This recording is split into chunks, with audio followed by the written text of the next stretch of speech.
সাতক্ষীরা কালীগঞ্জ উপজেলার তারালী ও চাম্পাফুল ইউনিয়নে আওয়ামী লীগের দোসরকে নিয়ে বিতর্কিত কমিটি দেওয়ার প্রতিবাদে এবং কমিটি বাতিলের দাবিতে বিক্ষোভ মিছিল ও মানববন্ধন অনুষ্ঠিত হয়েছে।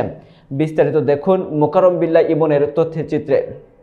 তারালী ইউনিয়ন বিএনপি ও অঙ্গ সহযোগী সংগঠনের আয়োজনে রবিবার সকালে উপজেলা তারালী ও চম্পাফুল বাজারে মানববন্ধনে তারালী ইউনিয়ন বিএনপির সাধারণ সম্পাদক আরশাদ আলীর সভাপতিত্বে বক্তব্য রাখেন সাতক্ষীরা হিন্দু বৌদ্ধ খ্রিস্টান ঐক্য পরিষদের সিনিয়র সহ সভাপতি বাবু মিলন কুমার, উপজেলা যুবদলের সদস্য সচিব আব্দুল আজিজ, উপজেলা স্বেচ্ছাসেবক দলের আহ্বায়ক এস.এম. সেলিম আহমেদ, চম্পাফুল ইউনিয়ন বিএনপির ভারপ্রাপ্ত সাধারণ সম্পাদক সাইরুজ্জামান খান, উপজেলা ছাত্রদলের আহ্বায়ক সাদ্দাম ফরহাদ, উপজেলা বিএনপির প্রচার সম্পাদক কিসমতল বাড়ি সহ আরও অনেকে।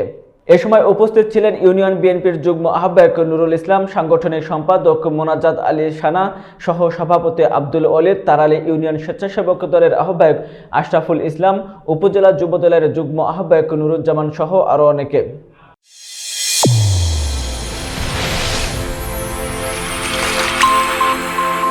চ্যানেল A1 হৃদয়ের স্পন্দন।